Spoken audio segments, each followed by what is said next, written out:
Querido, ¿cómo estás? Gracias por la invitación, por la convocatoria. A mis compañeras y compañeros de panel también, lo mismo. Este, Coco tuvo la generosidad hace algunos años de abrirme las puertas de la editorial para publicar este trabajo, que es en realidad el segundo de digamos, sobre el tema de la comunicación, luego de que en 2011 a posteriori de lo que fue el proceso de ley de servicios de comunicación audiovisual, yo publicara mi primer trabajo que se llama La batalla de la comunicación. Eh, la pregunta de Coco tiene respuestas fáciles cuyo desarrollo es muy difícil y complicado, ¿no? Él pregunta de qué manera la comunicación puede aportar a un cambio del modelo económico. Y la primera respuesta, Coco, sería que si no cambia el modelo de comunicación es imposible cambiar la economía. Esta fue de alguna manera una de las premisas que nos llevaron a dar la batalla, que por supuesto es de vieja data, pero la batalla por cambiar el modelo de comunicación. Y esto fue así porque en realidad, digamos, la Argentina venía de un proceso de la década del neoliberalismo en los años 90, donde la impronta legislativa y la impronta ideológica de la dictadura militar estaba todavía presente en la legislación y en la regulación de las comunicaciones de nuestro país. Es decir, muchos años después de haber recuperado la democracia, nuestro sistema de comunicación seguía respondiendo al modelo de la dictadura. Entonces la pregunta que nos hicimos con muchos compañeros es, bueno, ¿por qué motivo un país que incluso pudo cambiar su constitución no ha podido en tantos años de democracia cambiar las reglas de juego de la comunicación? Bueno, hay varias respuestas para esta pregunta. Algunas de esas respuestas yo he tratado de desarrollarlas en algunos de mis libros, de mis trabajos, pero vamos a registrar por de pronto un par de cuestiones que son centrales. En buena medida porque acá se habla también de la economía social y de la economía popular, porque la ley de la dictadura no toleraba la posibilidad de que los medios de comunicación pudieran estar en manos de personas jurídicas no comerciales o en manos de actores sociales o comunitarios. Lo prohibía expresamente y también le daba al Estado un rol subsidiario, es decir, el principio de que todo aquello que lo que hace el mercado no tiene por qué hacerlo el Estado, como si en materia de comunicación social diera lo mismo las informaciones manejadas con criterio económico, economicista o con posturas ideológicas neoliberales o de mercado, o las pudiera también poner en debate una política pública que pusiera en la agenda otros temas de comunicación. Por lo tanto, en los años 90, lo que se inicia como el ciclo neoliberal en nuestro país está precedido por algunas reformas a la misma ley de la dictadura, no para democratizar, sino para favorecer una mayor concentración. Esos procesos que arrancan con la ley de privatizaciones y reforma del Estado son las que permiten la existencia de multimedios, que hasta entonces la ley prohibía en nuestro país. De manera que los años 90 fueron años de enorme acumulación y concentración de la propiedad de los medios, y cuando hablamos de concentración de la propiedad, hablamos de concentración del discurso, es decir, el contenido se concentra, y en el caso de nuestro país, en la Argentina, no solo económicamente, sino desde el punto de vista del federalismo, es decir, se fueron perdiendo periódicos, emisoras, voces regionales, y fue creciendo la voz autoritaria del puerto de Buenos Aires sobre todo nuestro país. De manera que muchos de los que ya veníamos de procesos anteriores, en mi caso yo había regresado del exilio luego de la dictadura, sentimos que era necesario poner en sintonía la legislación en materia de comunicación con los procesos políticos que estaba viviendo nuestro país. Mucho más después de la crisis del año 2001, donde el fracaso del neoliberalismo condujo al estallido social que todos recordamos, a la bancarrota y la crisis de la Argentina, e incluso a la paradoja de tener que elegir, como se elige hoy a veces entre los respiradores para aquellos que están en una situación terminal, si darle un respirador a grupos económicos que habían timbiado en la década de los 90 y que estaban con varios pedidos de quiebra, puntualmente el caso del Grupo Clarín, que tenía 22 pedidos de quiebra al terminar ese proceso. Muy bien, en paralelo con esto, muchos operadores comunitarios, muchos medios del asociativismo social habían venido fundando nuevas emisoras y nuevos medios de comunicación a partir de la FM, de una tecnología que permitió acercar la comunicación a la sociedad, la convirtió en una comunicación más local, más cercana al pueblo, más comunitaria, más vecinal. Pero el gran problema que enfrentaba este sector era la ilegalidad a la que era condenada por la ley de la dictadura. De manera que ahí hubo todo un proceso de lucha que inicia la radio La Ranchada de Córdoba, de la Asociación Civil Padre Mujica, que trabaja en los barrios populares de Córdoba, que inició un proceso judicial que en 2003 termina en la Corte Suprema que es la anterior a la que después el kirchnerismo, luego de una selección de jueces independientes, desarrolla en la Corte Suprema, sino la vieja Corte menemista, la que tiene que declarar la inconstitucionalidad de los artículos de esa ley de la dictadura que impedían al sector comunitario, social, sin fines de lucro, tener medios de comunicación. Ahí empieza un mojón en la lucha por democratizar las comunicaciones, y en el año 2004 ya se había producido el cambio de gobierno con el ingreso de Néstor Kirchner a la presidencia, con muchos compañeros del campo gremial, del campo social, de las universidades, de distintos sectores de la cultura, nos propusimos dar una pelea por el cambio de la legislación, y en el año 2004 fundamos lo que se llamó la Coalición por una Radiodifusión Democrática, donde estaban estos actores que reclamaban justamente la multiplicidad de voces, ¿no? Y que decían que la voz uniforme del mercado era la negación misma de la democracia, y que para poder fortalecer la democracia era necesario habilitar otras voces y otra circulación de la palabra. Paradójicamente, Néstor Kirchner durante su mandato no pensó que era un tema central de la agenda política del gobierno de ese momento, aunque sin embargo sí tenía una agenda progresista desde el punto de vista económico y social, y empezó a desarrollar buena parte de las políticas que luego iban a caracterizar lo que conocemos como el periodo kirchnerista, digamos, de recuperación de la soberanía pública estatal, de mayor participación política y social de los sectores populares, y también de redistribución de la riqueza, además de resolver el problema de la deuda. Ahora, este proceso que inicia Néstor y que Cristina profundiza después, choca inmediatamente justamente con este poder que no tenía visibilidad hasta ese momento, y que era el poder concentrado de los medios de comunicación, que se habían acostumbrado a poner y sacar presidentes con 4 o 5 tapas en los periódicos y alguna campaña en los programas de televisión. De manera que cuando esta situación se produce, esa organización que había redactado una pauta programática para democratizar las comunicaciones, plantea justamente esa consigna, ¿no? Es decir, no hay democratización o posibilidad de existencia de la democracia si no hay un modelo democrático de comunicación social. Y ese modelo democrático necesariamente tenía que empezar por incluir a los actores sociales, a los medios comunitarios, cooperativos, de todas partes del país, a ser sujetos de derecho de un nuevo escenario de la comunicación.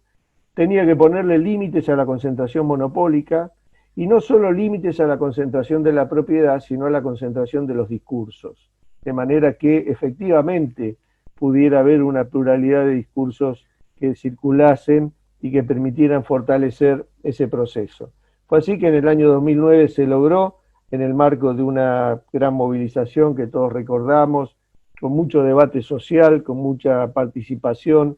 con un gran debate legislativo, en el cual la oposición, haciendo, digamos,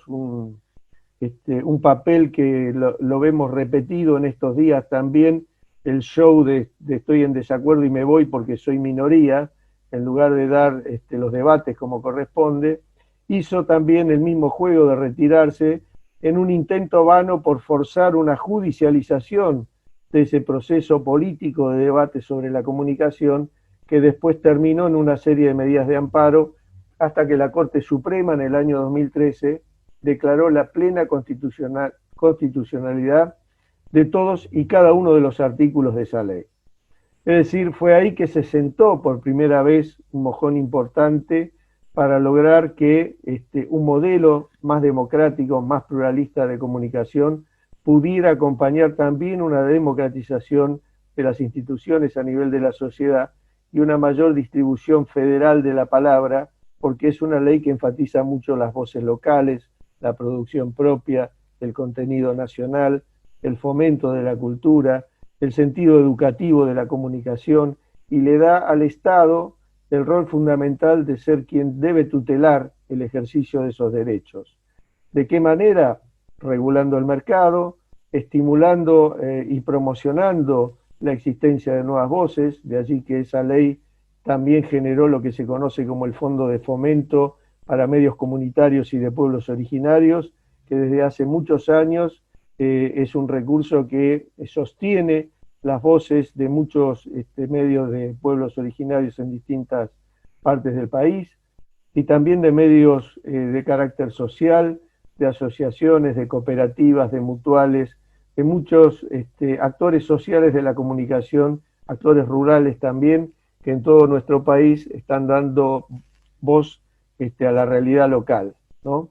De manera que este era un poco el escenario que hacía falta sostener y el que dio motivo a buena parte de las disputas que hemos tenido en los últimos tiempos, ya desde aquel momento la existencia de una justicia cómplice con el poder económico, mediático, concentrado en nuestro país, impidió muchas veces que las leyes constitucionalmente válidas, como había dicho la Corte, se pudieran aplicar, y luego claramente se produce a partir del año 2015 un proceso de retroceso en esos derechos y un proceso de reapertura del proceso de concentración mediática de los medios de comunicación en nuestro país. De manera que son inseparables la lucha política y la lucha por la comunicación, la posibilidad de modificar el escenario de la economía a favor de los sectores populares, a favor de una mayor inclusión, a favor de una mejor redistribución de los recursos y las riquezas que producimos entre todos los argentinos, solo va a ser posible en la medida en que eso también sea acompañado por una redistribución de las posibilidades de expresión de todos los argentinos, posibilidades que hoy trascienden lo que en su momento era solamente la pelea por los medios de radiodifusión. Es decir, hoy la expresión de la palabra, la distribución de bienes simbólicos y bienes culturales se produce también y en buena medida a través de las redes de Internet, de los las nuevas autopistas de la comunicación, en donde también hay que estar muy atentos a los procesos de concentración, que son tanto de carácter horizontal, es decir, las cuotas de mercado que cada operador tiene sobre su línea de producción, como la concentración de tipo vertical, que es la que permite integrar los mercados bajo una sola voz. Sí, Coco. Luis, muy buen panorama que has pintado, incluso le has dado historicidad a tu relato, a tu alocución, para muchos que quizás no saben de dónde venimos y todo el esfuerzo que ha costado estar en el lugar que estamos, ¿no? Todo esto ha sido producto de una larga lucha de la comunidad que ha devenido en esto que hoy tenemos que se llama democracia, pero que no se da solamente en el terreno político, sino también en el terreno comunicacional, y vos muy bien que lo has descrito. Prueba del escenario que pintaste al final es el último decreto de necesidad y urgencia del gobierno, como para considerar un derecho humano, un derecho básico, el de la comunicación, y bueno, controlando el tema del aumento de las tarifas, y propiciando de que entren a jugar más empresas, ¿no? Se pueda democratizar esto que vos llamás la autopista. Pero junto con todo este desarrollo que has hecho, me gustaría saber, desde tu organismo, el ENACOM, vos también fuiste miembro en su momento del CONFER, de qué manera el Estado puede y debe, esa es mi opinión, colaborar, contribuir a, no digo sostener, pero sí acompañar el desarrollo de la comunicación alternativa, ya sea radial, gráfica, televisiva. ¿De qué manera podríamos repartir mejor los recursos? Y te lo digo concretamente, Luis, pauta publicitaria, como para que también por vía de ese recurso que finalmente es de todos, que es al ser del Estado, se pueda acompañar, digo, porque las radios y los medios de comunicación barriales, ya sea gráficos o de otras formas, mucho por internet, se sostienen por sí mismos, con la participación de muchos jóvenes que lo hacen y que ponen de sus ahorros incluso para sostenerlo. Pero el Estado, yo creo que tendría que poner su granito de arena. ¿Cuál es tu opinión, Luis? Bueno, es una pregunta que requiere de un conjunto de elementos para poderla abarcar, pero voy a tratar de ser lo más concreto posible. Vivimos el tiempo de la convergencia tecnológica. Es un doble proceso de convergencia y concentración, ¿sí? Lo que hubiéramos deseado y lo que estaba en las bases de la Ley de Servicios de Comunicación y en la Ley Argentina Digital que se sanciona en 2014 era democratizar la concentración o democratizar la convergencia.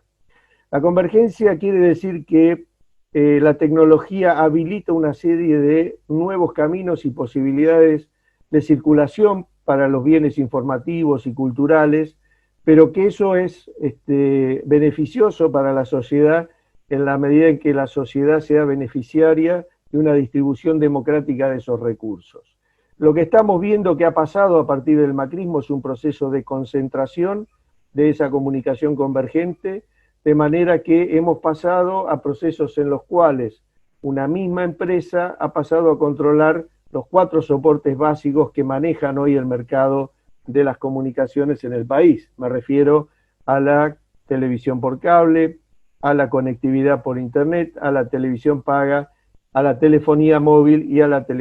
telefonía fija. Entonces, la obligación del Estado en este caso es velar, y por eso el decreto es absolutamente oportuno, para que esta concentración de mercado no se traduzca en mayores penurias y mayores dificultades y mayor exclusión para millones de argentinos que están afuera de la posibilidad de acceder a estos recursos de la comunicación, de la educación y de la cultura. Hay un conjunto de leyes, yo no diría una sola, Coco, quiero decir, debe haber una ley de publicidad oficial que establezca las reglas y que reconozca las asimetrías. Hay que trabajar en una regulación asimétrica del reglamento que tiene que ver con la declaración de Internet y de los servicios como derechos humanos y como servicio público, ¿sí? Y hay que impulsar políticas que el Estado ya tiene en marcha, que son los programas de conectividad para barrios populares, el RENAVAP, el programa de acceso y conectividad para zonas desfavorables y zonas rurales en todo el país, el programa para que los organismos públicos de seguridad, de salud y educación puedan desarrollar también sus sistemas de conectividad, y estos son recursos que las leyes han generado. Al mismo tiempo tenemos un problema que es absolutamente transversal a todos los soportes de comunicación, me refiero a la gráfica, la radio, la televisión e Internet, que es la concentración publicitaria de las grandes plataformas de Internet. Este es un tema sobre el cual el mundo está debatiendo hoy. En muchas partes ya se han adoptado medidas para impedir la manipulación de la neutralidad en las redes, para impedir que los resultados de las búsquedas que se realizan en Internet respondan al interés económico de los grupos que controlan la circulación y los datos de las personas. Y entonces empieza a debatirse también en Argentina de qué manera podemos nosotros generar herramientas para tener una Internet que sea democrática, que permita el acceso no solo físico, sino a contenidos, que sea también que tenga un sentido federal y que permita que todos los sectores puedan disfrutar las oportunidades, y yo diría más que nunca en un contexto como hoy, donde la situación de la crisis sanitaria y la emergencia educativa nos obligan a estar conectados. Más que nunca, ese servicio debe ser un servicio controlado por el Estado para beneficiar a los ciudadanos.